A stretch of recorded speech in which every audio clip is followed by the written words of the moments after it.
The whole thing was supposed to be fake, right up to the ending. We'd faked the entire relationship, so of course our friends helped us fake the breakup too, a staged little scene in Sophia's kitchen, so her family would finally believe it was over. Everyone was laughing about it. It was a joke. It was always a joke. And then, in the middle of the fake goodbye, Sophia started crying. Real tears. And she grabbed my sleeve and whispered 4 words that ended the joke forever. What if it's real? Let me back up. Because to understand those tears, you have to understand how 2 best friends end up faking an entire love story. It started with Sophia's family. They loved her ferociously, and they could not, would not, leave her alone about being single. Every dinner, every holiday, a new cousin's coworker, a new "he's perfect for you," a new round of pitying looks. Her mother had turned Sophia's love life into a full-time renovation project. And one night, at the end of her rope, Sophia called me, her best friend of 6 years, the person she trusted most, and asked me for the most insane favor of my life. Just for a few months, she said. Just be my boyfriend. Fake. Come to the family stuff. Let them think I'm settled and happy so they'll stop. In the spring we'll break up, amicably. And everyone moves on, and I get some peace. You're the only person I trust to not make it weird. I said yes. Of course I said yes. I'd been quietly in love with Sophia for about 2 years at that point, and I told myself that agreeing to fake date the woman I actually loved was fine, was manageable, was a favor between friends. I told myself I had it under control. Reader, I did not have it under control. We set rules. We literally wrote them on a napkin at a diner at midnight, both of us laughing. Rule 1, it's fake. Rule 2, no real feelings. Rule 3, we end it clean in the spring, no drama, no mess. She folded the napkin and put it in her wallet like a contract, and we shook on it, and I remember thinking, this is going to be the easiest thing in the world. It was the hardest thing in the world. Because here's what nobody warns you about faking a relationship with someone you actually love. You don't have to act. That's the trap. When I held her hand at her cousin's wedding so her aunts would see, my hand wasn't pretending. When I laughed at her jokes across the family dinner table, that laugh was real. When she rested her head on my shoulder during a movie at her parents' house, for the audience, for the ruse, I stopped breathing. Because there was no audience in my chest. There was just her. And the terrifying thing was, sometimes I thought I saw it in her too. The way she'd reach for my hand even when no one was watching.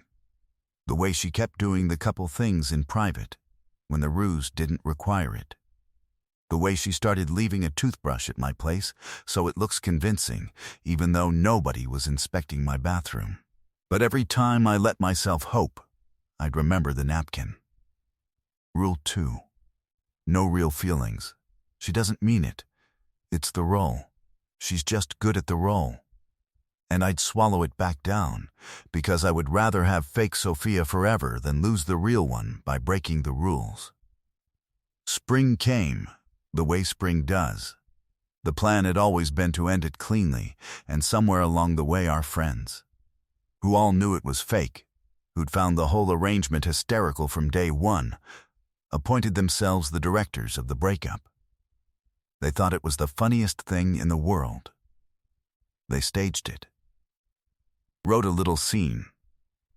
Sophia would break up with me in her kitchen at a small gathering, tearful but dignified, and the family gossip network would carry the news, and it would all be over. Our friends were treating it like the season finale of a show they'd been watching for months. They pranked us with our own ending, basically, grinning the whole time, feeding us dramatic lines to say. I hated it. I remember standing in that kitchen thinking, this is the last day I get to pretend, And after today, I go back to being just her friend. And I have to be grateful for it, because that was always the deal. The scene started. Our friends were half watching from the next room, snickering. Sophia said her first line, the scripted one, something about how we'd grown apart, how it just wasn't working, and her voice caught. I figured she was acting. She was always so good at the role. But then she said the next line and her voice broke completely, and I looked at her and her eyes were full and spilling over. Actual tears, not performance tears.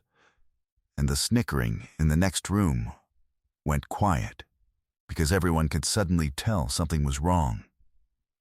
Sophia reached out and grabbed my sleeve, the way she does, and she pulled me in close.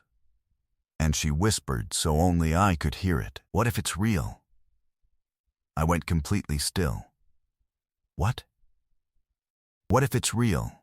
She said again, crying now, not caring who saw, and I've been telling myself for months that I was just good at pretending, and I'm standing here doing our fake breakup and it feels like my actual heart is breaking, and I can't.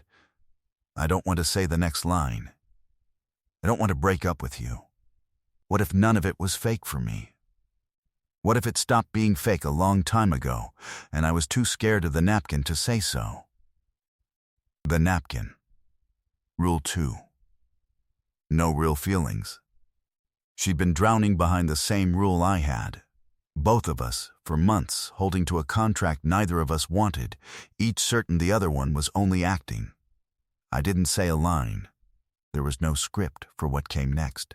I just took her face in my hands, in that kitchen, with our friends frozen in the doorway, and I told her the truth I'd been swallowing for 2 years. That I'd been in love with her since before the arrangement ever started. That I said yes to fake dating her because it was the only way I'd ever get to hold her hand, and that every single moment of the last months had been the realest thing in my life pretending to be fake. That I didn't want the spring ending either. That I never had. So the whole time, she said, half laughing, half sobbing, we were both real. And we spent months faking being together while actually being together, and both lying about it. We're idiots, I said.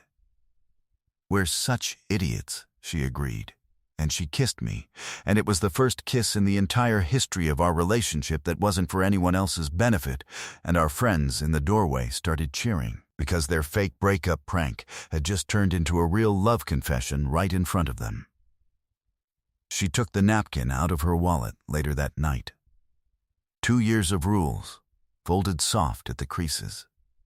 And we tore it up together, rule by rule, and threw it away, because there was nothing fake left to protect.